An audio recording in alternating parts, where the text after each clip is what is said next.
So what are you guys? We're the Smartwood family. Baby? Time? Hey guys, this video is going to be about the principle of inclusion and exclusion. So one thing is, we had a request to do a proof for that. So I do want to do a proof actually. I don't want to do all the details because you could look those up and they're kind of boring for a video, but I want to outline and actually go through the entire thing. Now, there are a couple things here. This isn't just to get the proof. I want to actually approach this using ideas that are going to be useful when we generalize, if you want to generalize this stuff, okay? You know, there are slick ways to do this, and that's great, but I kind of don't like those, at least not for a teaching video, because really those slick proofs are kind of like, where'd that come from? Where'd you make that connect? Would I actually sit down there and it would just pop up, stuff like that? And, you know, sometimes you have flashes of insight, but, you know, the standard slick way to do it doesn't give you, in my opinion, as much insight as the way we're going to do it. Okay? And the way we're going to do it is we're going to look at basic principles like matching things up, looking at parity, even and odd. Right now we're looking at inclusion and exclusion. I'll outline in a sec, okay? But you can generalize it to say the number of guys in exactly case sets, okay? Or you could look at it as the number of guys in at least case sets. So you can generalize it. You can go further and look at it more abstractly. So you can look at this in terms of involutions, things like that, okay? And ultimately, if you really like this stuff, it kind of comes down to linear algebra. So I kid you not, you can do this all as a matrix, more or less, okay? Something like that. All right, but anyway, let's get started. So in this video, if you're looking for applications, you can find it on the course, or you can request and we'll do other videos. We're not really doing standard applications here. We're trying to see why this principle is true, okay? All right, so just a quick review. Number one, if I had two sets, let's say set A and set B, okay? And let's say I had guys that look like this, okay? And what I really want to do is look at the total number of guys in this set. Okay, so here we're going to use these bars up here to represent the size that we're looking at. And so if you want everybody in A and B put together, we're going to call that the union. So A union B, okay? I'm assuming you're kind of comfortable with this, but just as a reminder, A union B is all the guys in A with all the guys in B. So this whole thing here, okay? And those bars just indicate we want the number of guys in there. Well, I can just count them, right? 3, 5, 10. Okay, so altogether 10. Okay. All right, sometimes in problems it's not so obvious and you can't do it directly, but the pieces, those guys are more amenable. What I mean is it's easier to count the pieces. So let's say another way to do it would be count the size of A and add it to the size of B. That makes total sense. So you know for A there are 5 guys, okay? And you know for B there are what, 7 guys, right? So you know altogether we would get 12. Okay, no big deal. But clearly that's not the right number because the guys they share in common. So we're going to note this by A intersect B. Because the general principle is going to get hairier, what I want to do here is use this notation, just AB. So when I write AB together, I mean A intersect B. So the things they have in common. So this 2 is counted twice, right? You counted the 2 once for here, but then you counted it again for there. And they're not actually 2 and 2, 4 guys here. There are only 2, right? So to fix it, you need to take away that overcount of 2, and you get back the original answer. Okay, so the principle here typically is you take this, you add each guy independently, and you subtract off what they have in common. Okay, right. Okay, not too bad, right? Again, if this is your first time seeing it, and you want to see this more slowly, of course, with applications and all that, just let us know. This video is not about that. Okay, and we have C. Maybe find a different color.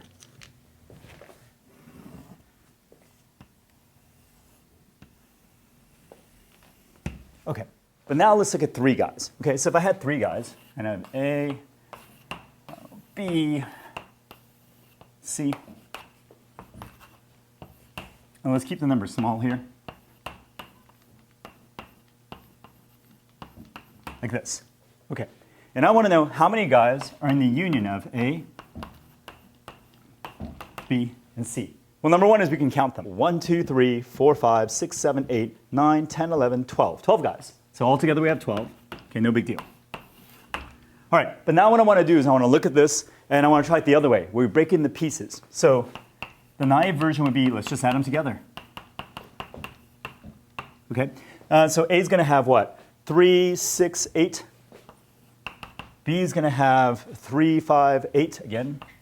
And, oh, duh. We made it symmetric all around, so it should be 8. Okay, C is going to have 8. Okay, so far not so bad, right? But do you remember to correct? Because we're overcounting. For example, when we look at A, we count these guys once. And then when we count B, we count them again. So we've overcounted. So I want to take off the intersection. So I want to take off A intersect B, and start using that notation, A intersect B. But now we have multiple intersections, A intersects B, B intersects C, A intersects C, et cetera, et cetera. So I'm going to subtract off all of them. Okay, something like that, okay? And the intersections here happen to be 5 for each of them, so you can just verify that. But now we got a problem. Because when you look at the middle guy here, in here, basically what we did was we counted, how many times did we count this guy? We counted him once with A, then once with B, so I'm going to tally it. Once with A, once with B, and then once with C. Okay, that's too many times. So then we took him out, right? How many times did we take him out? We took him out, well, he's in this intersection, that's once, right? We're subtracting off the intersections, twice and 3 times. So if you put it in 3 times and take it out 3 times, you're going to get, these are just tally marks, you're going to get 0, right? Okay, so yeah, obviously that's not going to help us because we need to put it back. We do want to count these 3 guys. So it turns out, first you put in A, B, and C the regular way. Then you take out the intersections because we've overcounted. But because these guys have an intersection, we've done it too many times. So you put it back. You see why this notation is handy, right? Okay, so then how many guys are in all 3? I think it's 3. Okay, hopefully this is going to work out. So 8 plus 8 plus 8, that's 24. Okay, let's add this up. So it's 24, and then minus 15, and then plus 3, right? So this is 9 plus 3, that's 12. So it does work. Okay. Now again, if it's your first time seeing this, even convincing you of this might be like, you'd have to think about it for a bit, but I'm assuming we're comfortable, so we're going to go for the general form. Okay? By the way, there are 2 ways to state this. So you got 100 people in the room altogether, and 99 of them like cookies, right? Well, then that means there's only 1 person out here that doesn't like cookies. Okay, so that is it. Okay, why am I doing this? Because sometimes when you count, it's easy to count what you're going for, but sometimes it's easy to count the flip and then take the difference from everything you're looking at. Okay? So you know that. So if it's easy to count 99, count it. If for some reason it's hard to do this, but it's easy to count the flip, what's left over, well, if there's 1 left out and there's 100 altogether, then you know here we must have 99. Okay? So why I'm making a point of this is because usually when you see the general proof, what you end up doing is you end up doing the version where we're counting the guys out here because it makes the proof run more smoothly. Okay? So in the course and the other videos, I actually do the version where we do it directly, and there's really no difference. It's just a slight little tweak. But to make this a little bit more smooth, we're going to do the version where we're proving the opposite. We're going to look at all the guys that are left out. Clearly, if you take the difference, you'll get what's here. Okay? All right. So first, let me do what I call the positive form, which is I want to look at some union. And let's say I want to look at the union of a bunch of guys. So let's say A1 union all the way up to AN. Okay, I'll try to keep the notation as mellow as possible. Okay, so I have a bunch of sets here, and I want to look at the number of guys in the union of all those things. Okay, this is what I call the positive form. It's not any different from what I'm about to do down here, but because this is just a little bit easier, we're going to go ahead and go for this. Okay, but first let me state this version. So what was our gut instinct? We counted the sizes of each individual guy, so A1, A2, A3, etc., and then we just added them up, right? So like size of A1 plus the size of A2 plus the size of A3 plus the size of A, et cetera, et cetera. Okay, so I'm going to use compact notation. So we're going to add up A1, A2, A whatever, right? We're going to sum all these guys up, right?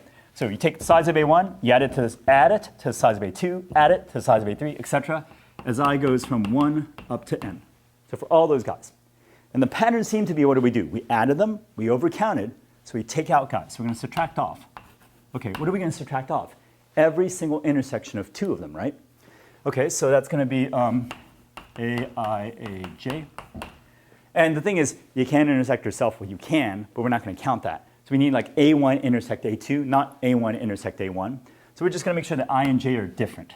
So you could say I is not equal to J. Totally fine. I'm going to say I is less than J. Same thing, right? If one's bigger or small than the other, they're definitely not equal. And you do this over all pairs. Okay. So now, what was the pattern for the third one? Seems like we added AI, AJ, AK. Again, you want all these indices to be different. So this means A1 intersect A2 intersect A3. Count the size of that triple intersection. Then do it for, say, A2, A3, A4, et cetera, et cetera. Do it over all the triple intersections. So our guess would be that the pattern will follow where you added them, you overcounted, so subtract it off. You subtract off too much, so add it back. But then if there are more guys here, like if there are intersections of these guys, right, then what's going to happen? We need to, again, take them away because we've added back too much. So the pattern would be maybe subtract, and then if you overcount, add, subtract, add, and once everything's done, hopefully this will all work out. Okay? So the general pattern actually is like that. So we're going to write this. So this pattern keeps going. A term in the middle might look like this. We're going to sum over the intersection of a bunch of guys. So now the notation is going to get kind of horrendous. So yeah, we could do that. So there's some available index here, I1 up to IM. Okay, all this means is this could be A1, A2, but it doesn't have to start with A1. It could be A3, A4, whatever, but we want M of these guys. So an M intersection, if that makes sense. Okay, where all of these guys are not equal. So I1 less than dot, dot, dot, IM. Okay, you don't need to, if you don't like this messy notation, don't worry about it. It's not a big deal. Okay, you just, as long as you understand the pattern, you're good. And that's what I mean about not writing in all the details of the proof, really. Okay, so, all right, so now that we have this, secondly, I want to know if it's negative or positive. Well, if we start off here and we're counting M as the number of guys we're counting up to, if we start off here and we say there's only one guy, so we're talking about one guy, then it's going to be a positive 1. But if I have negative 1 to the 1, it's not going to work. It's going to be negative 1. So we're going to write it as negative 1 to the 1 plus 1. That would be negative 1 to the 2, which of course is 1. Okay. So what am I doing here? I'm just making sure the signs work out right. So for example, if we're talking about double intersections, well, the double intersection should be a negative, but technically negative 1 to the 2 would be positive. So to fix that, we're going to tack on plus 1. Okay? So if we're at the mth intersection, so there are m guys involved, right? Then it's going to be m plus 1. Okay? But whatever. And then we keep going. What's the final term going to be? It's going to be intersection of all of those guys. So that's got to be A1. And now, I'm not putting it abstractly because if you have everybody, you literally have to have all of them. A1 up to AN. Okay? All of them. That intersection. I want that size. There's only one intersection like that because it's going to include everybody. And now what's the sign up here? Well, it's going to be negative 1. Let's connect it by a plus. But negative 1 to the, well, we said before, if it's 1, it's going to be positive. If it's 2, it's going to be negative. So to make that work, we're going to go n plus 1. Same pattern as here. Okay? Right. But those details I'm not really worried about because this is not actually the proof. This is just hammering out where is positive, where is negative, all that stuff. So this is what I call like the direct form. I know I said earlier positive form, but just to avoid confusion here, it's a direct form. You want this union, you go for it. Okay? But then there's a version where, well, let's say you have a universe of discourse. That's what they like to call it. I'll call it B. Okay? So let's say we have B is the universe of discourse. That's the universe. Meaning this is everybody. Okay? So what you want to do is you want to figure out something about this union. Right? So imagine we have a picture here, and here's our union over here. And then our universe is going to be B. Okay? But it may be easier to count this junk in here. So we're going to go for is all the things that are in B once you remove this guy. So all the stuff that's outside. Okay? So take away, this is our standard symbol for take away, the union of these guys. So as I goes from 1 up to n. Okay? I'm just doing this to be a compact notation, but all we're saying here is here you just go for the thing. Over here what we're going to do is we're going to take basically, look at the entire universe, take away the stuff we want, and we count whatever's left over. Okay? Like I said before, because sometimes this is easier to do. The proofs are identical basically, but in this version it's a little bit smoother. Like this whole thing where we're doing negative 1 instead of to the m, it's to the m plus 1, right? It actually comes out smoother when we do this form. Okay? So no big deal. All right, so how are we going to do this? Let's, well, first we count everything in the universe. So there you go. Okay? And then we take away everything in what we want. So really in your head you can picture this is what we're going for. It's A1 union AN. Okay? So it's like this part of it is the answer. Okay. But you'll see why after the fact when we do all this, it's a little smoother if we run it this way. Okay. But if we just write this out, our prediction is going to be what? If this is right, well, follow the same pattern. You're going to take away instead this, right? I won't bother putting the indices because it's going to be exactly the same. We're going to add these. Okay? And then we're going to subtract and keep going. I'm just going to jump to the last term here, this thing. Okay? Now, here's the thing that's nice. Because we're flipping the signs, the first guy is not a plus, it's a minus, right? Because we're subtracting off this term. That's why when we look at stuff like this, for these guys that are 1, right, we'd have negative 1. Negative 1 to the 1 gives you negative. It's not going to work here. So we had to do negative 1 plus 1, right? Sorry, negative 1 to the 1 plus 1, right?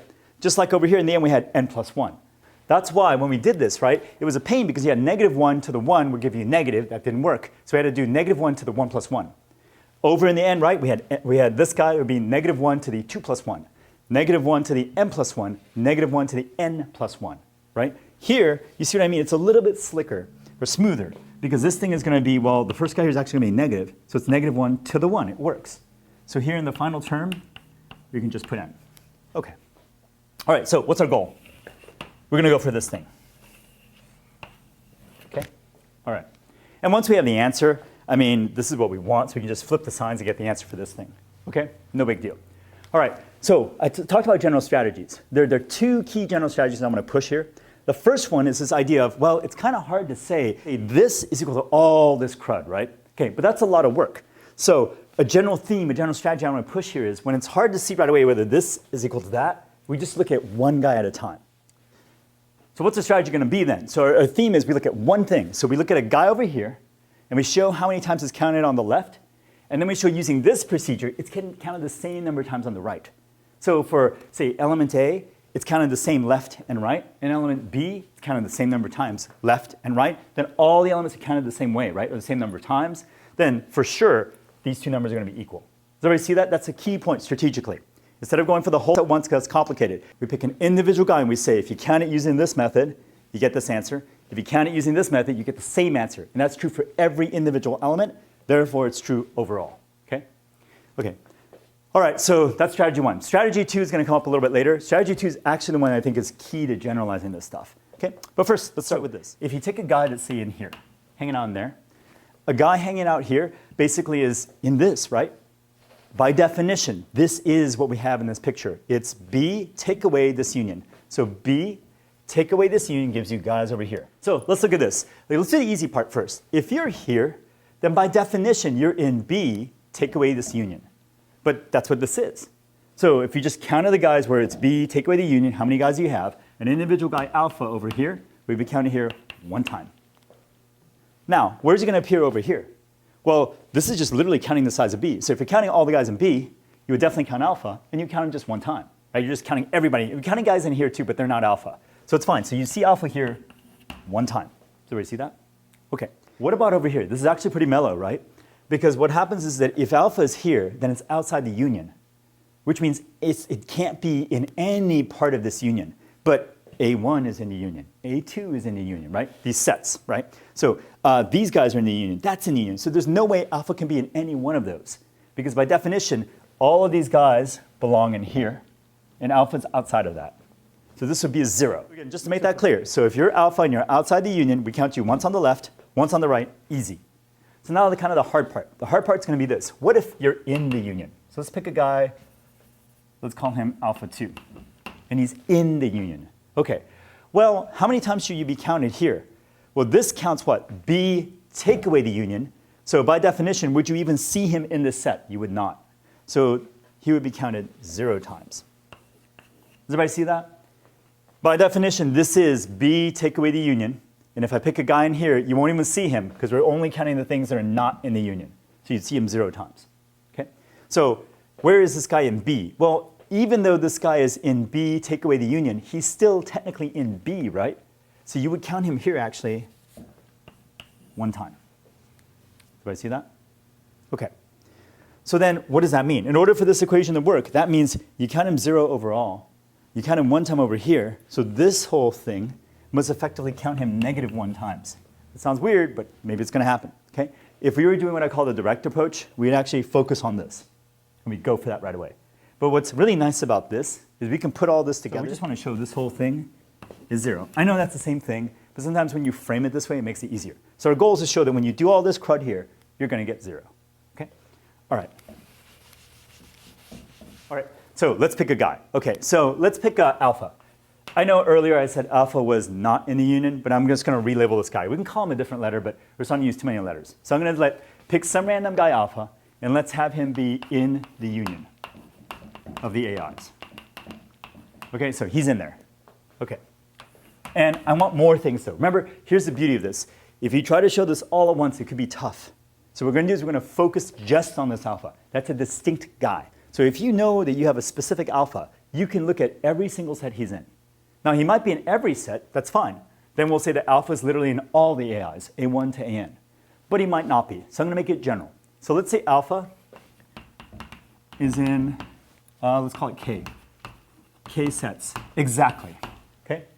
So if you have an individual element, you can literally go through every set and go, he's in it, he's not, he's in it, he's not, she's in it, she's not, she's in it, she's not, something like that, okay? And then once you're done with this procedure, alpha will be in exactly a certain number of sets, right? Now, it could be all of them, that's true, right? It can't be in none of them because we've already said he's in the union. So he has to be in at least one, okay? Okay, but whatever. So let's say exactly K sets. If you don't like this, you can make this much more concrete. So I'm going to do a concrete set as well, just so we can think through it. Let's say alpha is in 5 sets. Okay? Now, these K sets could be any K sets, right? Because we're not saying anything specific here. But here for the concrete version, just to make life easy, I'm going to literally say A1 straight up to A5, like A1, A2, A3, A4, A5. Okay?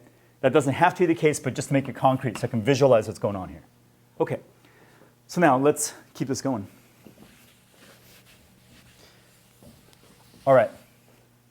So what I'm going to do is I'm going to first write the concrete version, and then I'm going to come back and translate to the more general version. Okay? All right, so the concrete version is this. So let's say alpha is literally in the union of AI as I goes from 1 to 5. Okay, just so we can visualize it. Okay, so do you remember how we had it was the order of B, right? Or order meaning size of B, minus, I think, the sum of the sizes of the i's as I goes from 1 to n.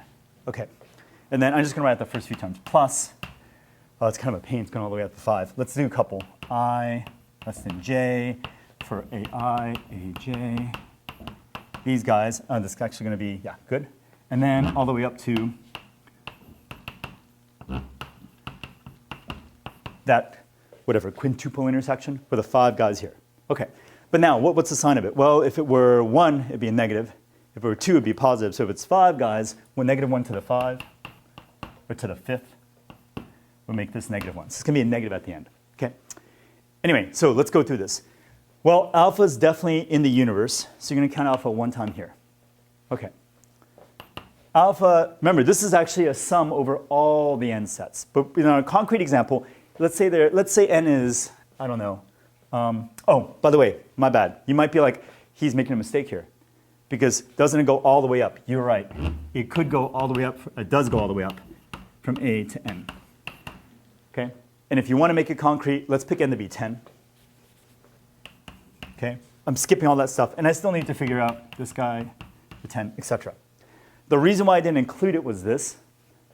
We picked alpha specifically to be in the intersection of 5 guys, maximally. That's where he is. Only 5 guys contain him. So if you're looking at an intersection of 6 guys, 7 guys, 8 guys, 9 guys, 10 guys, he won't be there. Because he's literally in just 5 sets, right? Okay, so that means this guy would be 0. You don't count him. That doesn't mean that there isn't somebody that's in the intersection of everything, but our alpha is not. So step by step. So remember, alpha, we chose alpha specifically, right? Just to make it concrete, to be within exactly 5 sets. We could say sets A, B, C, D, E. Okay? If that's the case, then any intersection of 6 sets, it wouldn't be there. Because it's not in 6 guys, right? Maximally, it's in 5. Everything after 5 can be ignored. Okay, so it's 0 everyone else. It's definitely counted once here. Now the question is this. This counting, though, still goes from 1 all the way up to 10. Okay, so we said that alpha is in what? A1 to A5. So do you see alpha in A6? Nope. A7? No. 8, 9, 10? No. Okay, so then how many times is alpha counted in, say, A1? Well, he's in A1. He's only one guy, so you count him one time. Okay, how many times does he say in A2? You see him one time. So you see him 5 times, right? Once for A1, once for A2, once for A3, etc., up to A5. Okay. Now we're going to see a general pattern in a sec, but let's keep going. Okay, what about these pairs? Well, remember again that we chose alpha specifically to be in the sets literally A1 up to A5. So there is, say, an intersection between, say, A3 and A7, right? Okay, is alpha going to be in there? No, alpha's only in A1 up to A5. So we can ignore guys like that. So we're really looking at just 1, 2, 1, 3, 1, 4, 1, 5, 2, 3, 2, 4, etc. Okay, the question is, that's kind of tedious. So can we do this in a general way? Well, we can count, right? So let's do the counting thing. There are 5 sets, A1 through A5. Okay, how many different pairs can you pull out from A1 to A5? Well, that's 5 guys, and you're going to choose 2 of them, right? So it's our standard 5 choose 2. Okay, so, and that's it. That's all there is. So it's in 5 choose 2 double intersections, or intersections to 2 guys. And each time in those intersections, it's counted once. All right. Let's do the next one. Actually, we can do all these out. So you look at your 5 sets. How many ways are there to pull out a triplet? Well, it's just 5, choose 3, right? So for the quartets, there are 5 guys out there. You need to pull 4 of them. This is the number of ways of doing it. And of course, in each quadruple intersection, you basically see alpha 1 time. So if this is the number of intersections, then you count off it that many times. Okay? And then the final one, this is actually nice, but we're going to do the general pattern. If you want all 5 guys, there's only 5, choose 5, meaning one way to do it. That's A1 to A5, that intersection. And you will count him once. Does everybody see that? Okay. So now the pattern looks really good. To generalize the pattern, do you agree in this one? It is literally, you're going to choose, you have 5 guys out there. How many ways are there for you to choose that one set that you're talking about? It's 5, choose 1, which is still 5. Okay? And if you want to make this fit a nice pattern, you know 1 is also 5, choose 0. Okay? All right. So I like this because this is a nice, pretty pattern. And now we're going to generalize it. Now, if you're comfortable with this and you understand the concrete case, then generalizing is going to be pretty quick. So let's do that. So let's go here and say alpha is in exactly k sets. Okay. So then when you do the formula, I'm not going to rewrite the formula. When you do the general formula, how many times is he counted in the universe, the overall universe? He's counted once. So I'm just going to write that as k choose 0, because k choose 0 is 1. I mean, it's the same number. It's going to make the pattern there look really nice. Okay? So not too worried about that. But there's our counting at 1 time in a universal set B. Okay. So now, what about for individual sets, where he's in k sets? So in each of those k sets, he's counted once. So if you have k guys and each of them counts once, total is k. So you could write minus k here, but we're going to write that as k choose 1. Because there are k guys out there, and you're going to choose one of them. You're going to look at each set one at a time. Okay?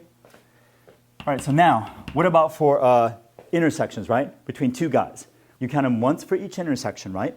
But there are k choose 2 intersections, right? Okay, well, double intersections. What about for triple? There's k choose 3 of those, and for each of those, you count them once. Okay? And etc. So k choose 4, all the way up to the final one, which is you choose them k times, right? And following the pattern, that would be -1 to the k. Okay? We talked about that earlier, so that's just saying it's alternating. Okay, so now we can prove everything. Remember, if we're going back to that overall picture, right? We're looking at alpha. Alpha's in the union. Our procedure counts guys that are not in the union. So our procedure gives 0. Okay? But then this other way, the guy on the right, this is how you count it. So for this to work out, this setup must be 0. If this guy counts 0, then we're good. Because then for every element, either in the union or outside the union, the formula on the right perfectly matches what we have on the left, so things are good. Okay? All right, so how are we going to do this? Well, the second part of this is really, I think in a sense, the key. Okay? So the second part, I mean, they're really slick ideas where basically you could write this. You're basically looking at what? K choose 0, k choose 1, 2, 3. You're basically looking at a binomial thing where you could write 1 minus 1 to the k, right?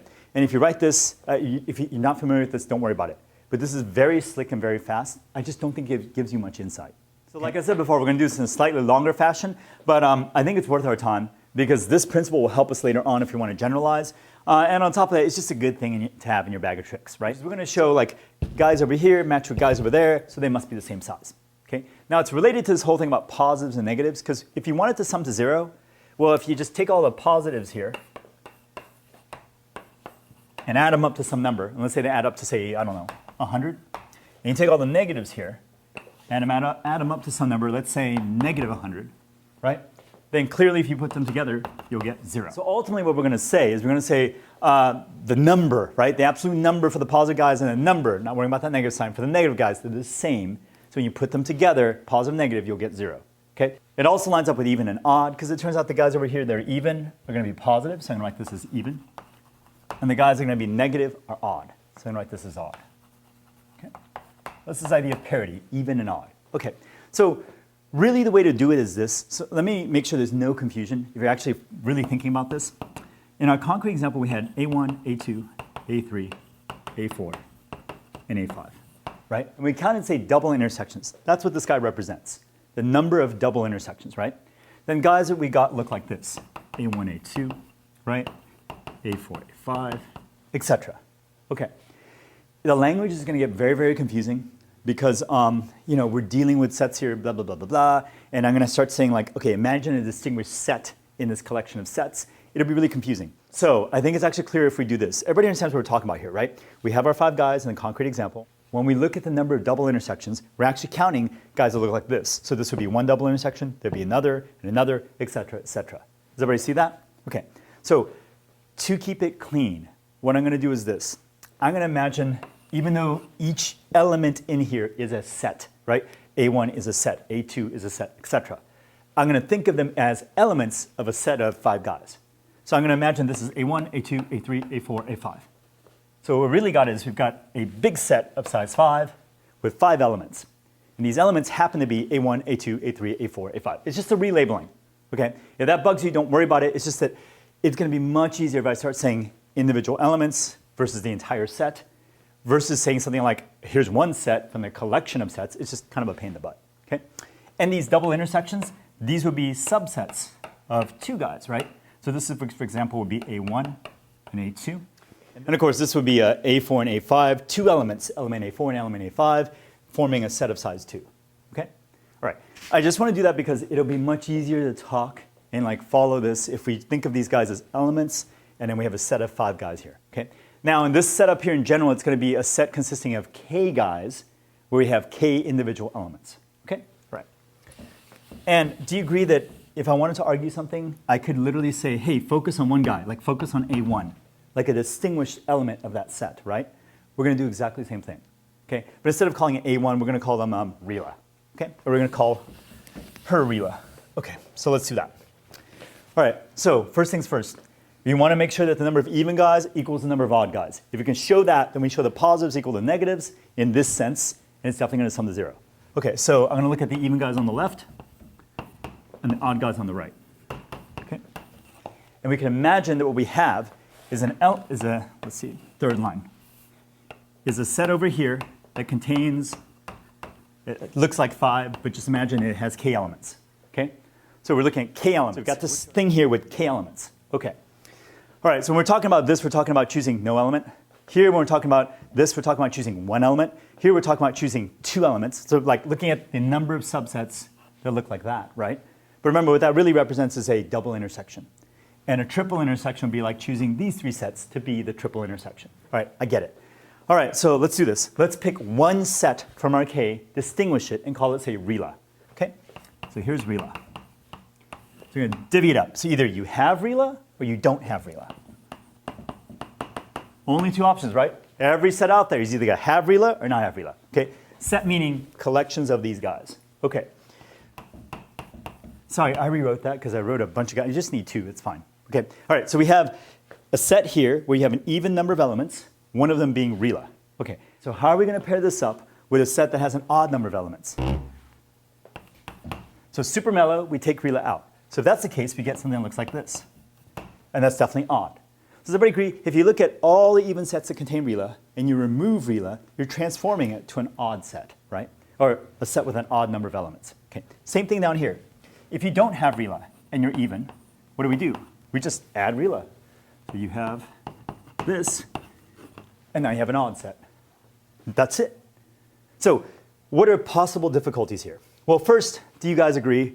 Using this procedure or that procedure, everybody over here is going to be paired with somebody over there. It's not a problem. Okay, so how do we really know that the number of even guys is equal to the number of odd guys? There are a couple of issues here. Number one, what if it's the case that you have some other set down here, then when you follow our procedure, it takes you to the same set over there? Then that wouldn't work, because you'd be counting 2 here, but really over here you're counting 1. Okay, well, nicely, because this procedure is reversible, there's no issue. So let's say both of these guys go to this. Now, it doesn't have to be 1 guy. It could be 3 or whatever. But in fact, let's do that. Let's do that. Let's make this like this. Okay? Okay. And we know we have 2 different guys that went to this. Okay, we can actually reconstruct these.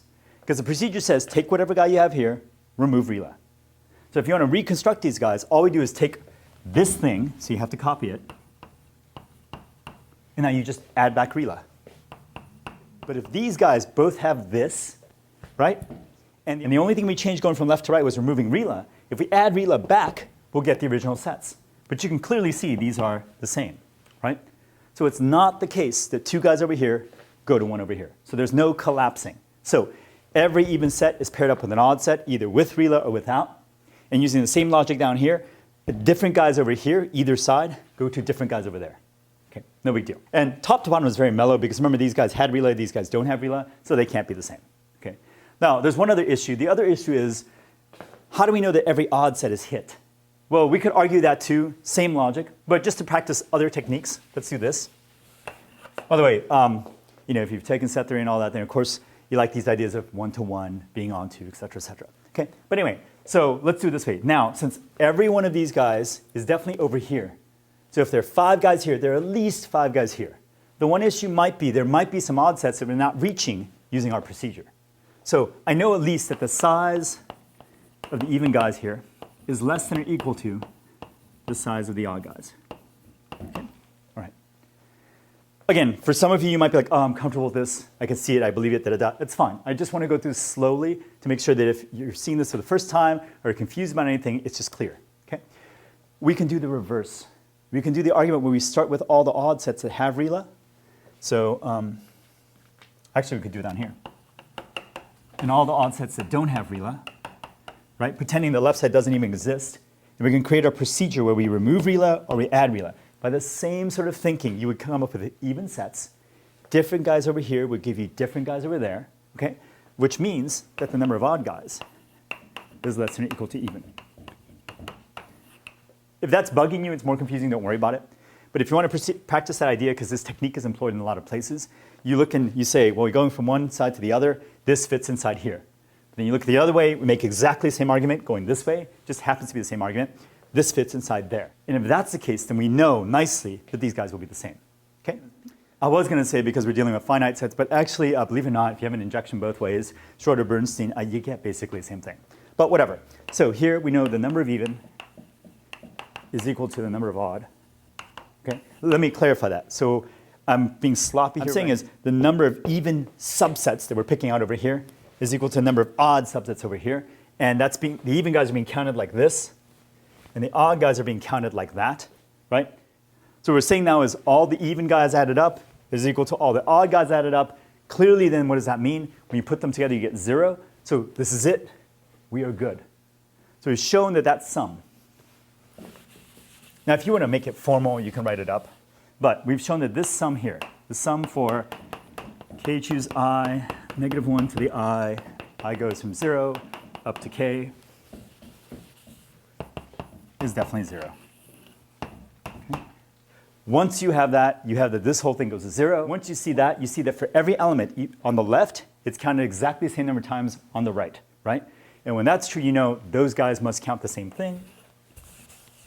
So it turns out B, take away the union of the AI as I goes from 1 to m does equal that nasty mess we had before, okay?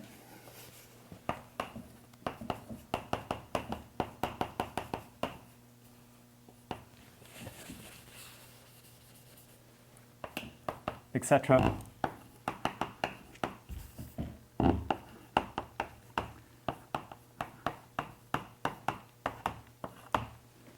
So this is in fact true, and that is a general principle of inclusion-exclusion. Okay? You can see why when they formalize the proof that this takes a while. So they do that slick trick with -1 to so 1 minus 1 to the k using binomial stuff, right? Binomial expansion. That's very slick, but I like this procedure because we're going to use this when we do the generalized form of pi, okay? There are a lot of good ideas connected to this, right? Like the whole k elements choose 0, k elements choose 1, k elements choose 2, da da da da da. That's literally like you have a set of k guys, and this is the number of subsets of 2 guys, 3 guys, 10 guys, etc. Okay? Just as an added bonus, we'll get this immediately. So if you were to sum from n, let's use n instead. This is typically how it's written. N choose I. Okay, now we're not going to put the negatives. Everything's going to be positive. So if you let I go from 0 to n, what are you getting? You got n elements out there. So set of n guys. So set of n guys out there. And we say when I is 0, how many ways are there picking us? Are there ways of picking none of them? Well, there's only one way. You just don't pick any. So that's the empty set. And then if I is 1, then it's how many ways can you pick out just one guy? Well, those are subsets of size 1, right? And we're adding them all the way through. So we're actually counting all the subsets, right, that you can get from this guy. But you also know another way to do it is, if you think of all these elements, how can you construct a subset? you go to each element, like this one, and you say the two options. You're either in the subset or you're out. Then for every choice here, you have two options for this guy. He's either in or out. So remember in the middle of making choices, that would be two choices for whether he's in or out, times two choices for whether he's in or out, two choices for whether he's in or out, et cetera, et cetera. And if they're n elements, that would be 2 to the n. So that's a nice one too. Okay, I did that very quickly, but that's definitely in the videos and the lessons, so don't worry about it. Okay. All right, so good job. If you like this video, let us know. So hopefully this helps, and let us know if you guys have any other questions.